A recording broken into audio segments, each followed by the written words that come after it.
നമസ്കാരം. ലിറ്റിൽ തിങ്സിൻ്റെ ഓണസദ്യയിലേക്ക് എല്ലാവർക്കും വീണ്ടും സ്വാഗതം. നമ്മൾ ഇഞ്ചിക്കറിയും മാങ്ങാക്കറിയും ഉണ്ടാക്കി കഴിഞ്ഞു. ഇനി നമുക്ക് തൊടുകറികളുടെ കൂട്ടത്തിൽ നാരങ്ങാക്കറിയാണ് ഉണ്ടാക്കാനുള്ളത്. അപ്പം ഇന്ന് ഞാൻ ഉണ്ടാക്കുന്നത് വടുകപ്പുളി നാരങ്ങ കൊണ്ടുള്ള അച്ചാറാണ്. 2 തരത്തിൽ ഉണ്ടാക്കുന്നുണ്ട്. സദ്യയിൽ നാരങ്ങാക്കറിക്ക് നല്ല സ്ഥാനം.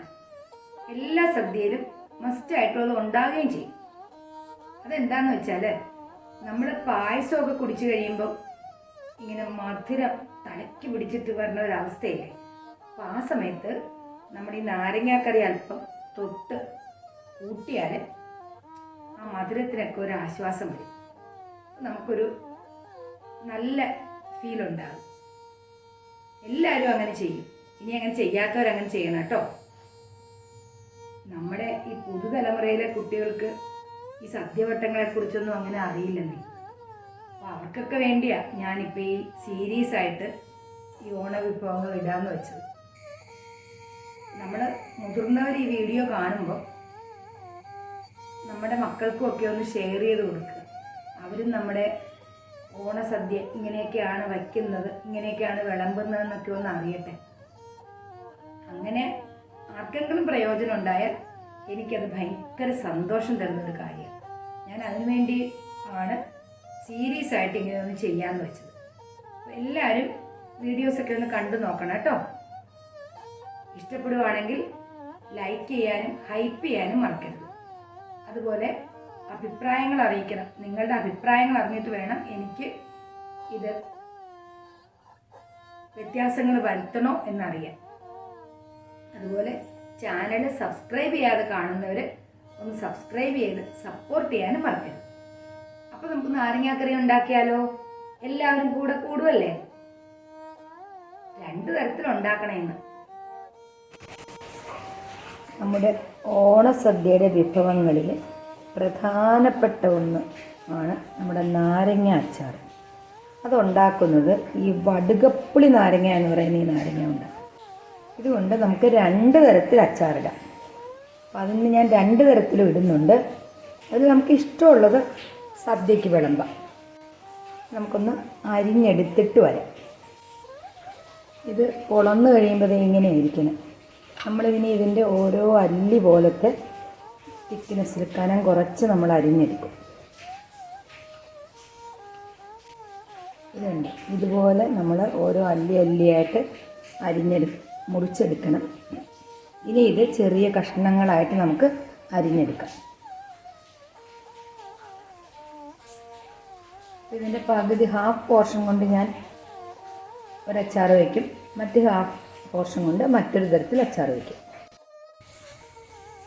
ഇത് നമ്മുടെ നാരങ്ങയൊക്കെ ചെറുതായിട്ട് അരിഞ്ഞു കൊണ്ടുവന്നിട്ടുണ്ട്. ഞാൻ ആദ്യമേ പറഞ്ഞില്ലേ ഞാൻ 2 തരത്തിൽ പിക്കിളിടുന്നുണ്ടെന്ന്. അപ്പോൾ അതിൽ ആദ്യത്തേന് നമ്മൾ മുളക് പൊടി ഒട്ടും ചേർക്കില്ല.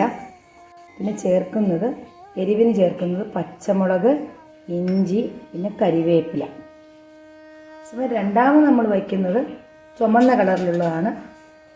അതിന് നമ്മൾ മുളക് പൊടി ചേർക്കും. ഇനി ഇത് നമുക്ക് ഒന്ന് ഉപ്പ് ചേർത്ത് വയ്ക്കണം. നമ്മൾ അരിഞ്ഞു വെച്ച നാരങ്ങയുടെ കൂടെ ഇഞ്ചിയും പച്ചമുളകും കരിവേപ്പിലയും ചേർത്തു.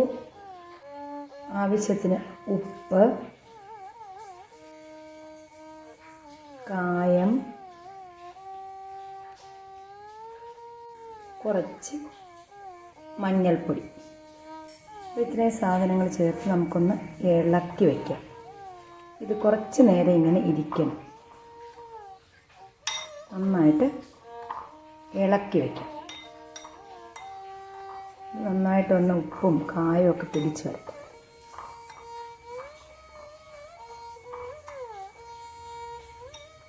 അപ്പോഴത്തേക്ക് നമുക്ക് മറ്റേ നാരങ്ങാക്കറിക്ക് വേണ്ടത് എടുക്കാം. അതിന് നമ്മളിവിടെ പകുതി നാരങ്ങ അരിഞ്ഞു വെച്ചിട്ടുണ്ട്. അതിൻ്റെ കൂടെ നമ്മൾ ഉപ്പും കായം, കുറച്ച് മഞ്ഞൾപ്പൊടി, കുറച്ച് മതി, ഇത്രയും ചേർത്ത് നമ്മൾ ഇതും ഒന്ന് നന്നായിട്ട് ഇളക്കി വയ്ക്കും.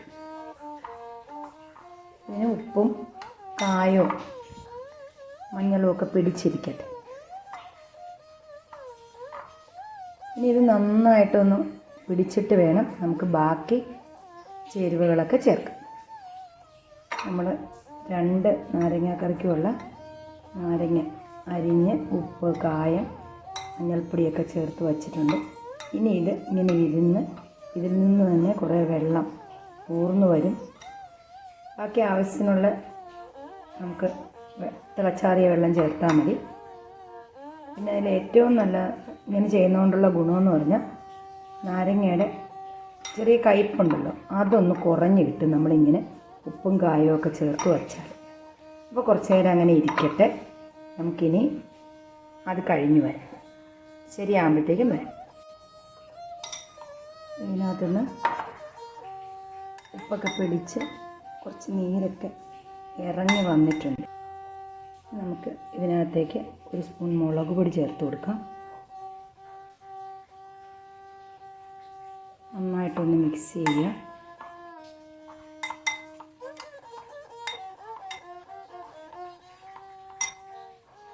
ഒരല്പം കായപ്പൊടി കൂടെ ചേർക്കാം. പക്ഷെ നമ്മളിതിൽ നാരങ്ങാക്കറികൾക്കൊന്നും ഉലുവാപ്പൊടി ചേർക്കില്ല. അതാണ് ഞങ്ങളുടെ ഒരു രീതി. നാരങ്ങാക്കറിക്ക് ഉലുവാപ്പൊടി ചേർത്താൽ കൂടുതൽ കഴിക്കും. ഇതിൻ്റെ ആവശ്യമില്ല. നമുക്ക് ഞാൻ പറഞ്ഞില്ലേ, ഞങ്ങളുടെ വൈക്കം സ്റ്റൈൽ കറിയാണ്. ഇനി നമുക്കിതിനകത്തേക്ക് ആവശ്യത്തിന് ചെറിയ ചൂടുള്ള തിളച്ചാറി ചെറിയ ചൂടുള്ള വെള്ളം കൂടെ ഒഴിച്ച് കൊടുക്കാം. ഇത്രയും മതി. കൂടുതൽ ഒഴിച്ചാൽ നമുക്ക് ഇലയിൽ വിളമ്പാൻ പറ്റില്ല. ഇലയിൽ നമുക്ക് വിളമ്പണ്ടേ. ഓണക്കറികൾ, സദ്യക്കുള്ള കറികൾ ഉണ്ടാക്കുമ്പോൾ നമ്മൾ ഒത്തിരി വെള്ളം ചേർക്കരുത്. ഇത് മതി. ഇനി ഇതിൽ നിന്ന് വെള്ളമൊക്കെ വന്നോളും. ഇത് സാധാരണ മുളക് പൊടിയാണ്. കാശ്മീരി ചില്ലി പൗഡർ ആണെങ്കിൽ നല്ല കളർ കിട്ടും. ഇനി ഇതൊന്ന് ഇരുന്ന് പിടിച്ചോളും. നമ്മളിതൊക്കെ 2 ദിവസം മുമ്പല്ലേ ഉണ്ടാക്കി വെക്കണം. ഊരാടപ്പാച്ചിലും ഉത്രാടപ്പാച്ചിലും അതൊക്കെയാണല്ലോ നമ്മുടെ അച്ചാറുകളൊക്കെ ഉണ്ടാക്കുന്ന ദിവസങ്ങൾ.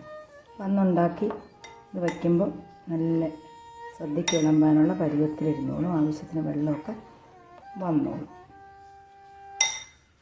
ഇതിവിടെ ഇരിക്കട്ടെ. ഇതിനി മറ്റ് ചേരുവകളൊന്നും വേണ്ട. നമുക്കിത്രയേ ഉള്ളൂ. എരിവിനുള്ള പച്ചമുളക് നമ്മൾ ചേർത്തിട്ടുണ്ട്. വളരെ എളുപ്പമാണ് ഈ വടുകപ്പുളി നാരങ്ങ കറി ഉണ്ടാക്കാൻ. വളരെ എളുപ്പം. അപ്പോൾ തന്നെ നല്ല സ്മെല്ല് വരുന്നുണ്ട് അതിൻ്റെ. ഇഞ്ചിയും പച്ചമുളകും കരിവേപ്പിലയും കായവും ഒക്കെ കൂടെ ചേർന്നതിൻ്റെ നല്ലൊരു സ്മെല്ലുണ്ട്. അപ്പോൾ ഇതിനും നമുക്ക് കുറച്ച് വെള്ളം ചേർക്കാം. നോക്കിയിട്ട് വേണമെങ്കിൽ കുറച്ചുകൂടി ചേർക്കാം കേട്ടോ. ഇത് ഇല വിളമ്പാനുള്ള കാരണം നമ്മൾ ഒത്തിരി ചേർക്കാറില്ല. ആദ്യം കുറച്ച് കായം കൂടെ ചേർക്കാം. ഇതിനും നമ്മൾ ഉലുവാപ്പൊടി ചേർക്കില്ല. മുളക് പൊടിയും കായവും മാത്രമേ ചേർക്കുള്ളൂ. വളരെ സിമ്പിളാണ് ഈ വടുകപ്പുളി നാരങ്ങ അച്ചാർ. അതൊന്ന് ഇരിക്കണം, അത്രയേ ഉള്ളൂ. ഒന്ന് നോക്കട്ടെ. അതിൻ്റെ ആ സ്പെഷ്യൽ ടേസ്റ്റ് നല്ല ഭയങ്കരമാണ്. ഭയങ്കരമെന്ന് വേണം അതിന് പറയാൻ. 2-3 ദിവസം ഇരിക്കണം. അപ്പോഴാണ് ഇതിൻ്റെ ആ യഥാർത്ഥ സ്വാദ് വരുന്നത്. അപ്പോൾ നമ്മുടെ ഓണസദ്യക്ക് വിളമ്പാനുള്ള 2 തരത്തിലുള്ള നാരങ്ങാക്കറി, വടുകപ്പുളി നാരങ്ങാക്കറി റെഡി ആയിട്ടുണ്ട്. ഈ ഓണത്തിന് എല്ലാവരും ഇതുപോലെ ഒന്ന് ഉണ്ടാക്കി നോക്കണം കേട്ടോ. ഓണസദ്യയിൽ നമ്മൾ തൊടുകറികൾ വിളമ്പുന്നത് ഇഞ്ചിക്കറി, മാങ്ങാക്കറി, നാരങ്ങാക്കറി എന്ന ഓർഡറിലാണ്. അപ്പോൾ നമുക്ക് നമ്മുടെ നാരങ്ങാക്കറിയുടെ സ്ഥാനം 3-മതെയാണ്. ഇഞ്ചിക്കറി, മാങ്ങാക്കറി, നാരങ്ങാക്കറി. അപ്പോൾ ഇത് നമുക്കൊന്ന് വിളമ്പിയേക്കാം.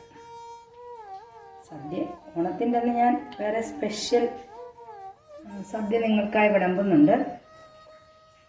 ഇഞ്ചിക്കറി, മാങ്ങാക്കറി, നാരങ്ങാക്കറി. അപ്പോൾ നാരങ്ങാക്കറിയുടെ സ്പേസ് ഇതാണ്. നമുക്ക് 2 നാരങ്ങാക്കറി ഒന്ന് വിളമ്പിയേക്കാം ഒരു രസത്തിന്. നമുക്ക് ഏതെങ്കിലും ഒരെണ്ണം ഉണ്ടാക്കിയാൽ മതി. ഇരിക്കട്ടെ, ഞാൻ 2 ഉണ്ടാക്കിയില്ലേ. അപ്പോൾ നോക്കിക്കേ, നമ്മുടെ ഓണസദ്യയിൽ നാരങ്ങാക്കറി വിളമ്പിയിട്ടുണ്ട്. നേരത്തെ നമ്മൾ ഇഞ്ചിക്കറി വിളമ്പി, മാങ്ങാക്കറി വിളമ്പി, ഇപ്പോൾ നാരങ്ങാക്കറിയും വിളമ്പി. അപ്പോൾ ഇനി പുറകെ ഓരോ വിഭവങ്ങളും വരും. അപ്പോൾ എല്ലാവരും എല്ലാ വിഭവങ്ങളും കാണണം. എന്നിട്ട് ഇതുപോലെയൊക്കെ ഒന്ന് ഉണ്ടാക്കി നോക്കണം. ഞങ്ങളുടെ രീതിയാണ് പറയുന്നത് കേട്ടോ.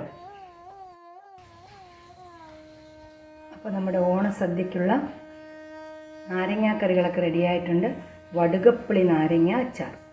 അപ്പോൾ ഇത് ഭയങ്കര ടേസ്റ്റാണ്. നമ്മൾ ഓണസദ്യക്ക് നാരങ്ങാക്കറി വിളമ്പുന്നതിന് മറ്റൊരു ഉദ്ദേശം കൂടിയുണ്ട്. എല്ലാ സദ്യകൾക്കും നമ്മൾ പായസമൊക്കെ കുടിച്ച് നമുക്ക് തലയ്ക്ക് ഇങ്ങനെ മധുരം കയറി മത്ത് പിടിക്കുന്നൊരവസ്ഥ വരും. ആ സമയത്ത് പായസത്തിൻ്റെ കൂടെ ഈ നാരങ്ങാക്കറി ഒന്ന് തൊട്ട് നക്കിയാൽ ആ പായസത്തിൻ്റെ മത്തൊക്കെ പോകും. നമുക്ക് നല്ല ഒരു രുചി നാവിൽ നിൽക്കും. അതാണ് ഓണസദ്യയിലും മറ്റ് സദ്യകളിലും നാരങ്ങാക്കറി വിളമ്പുന്നതിൻ്റെ ഉദ്ദേശം.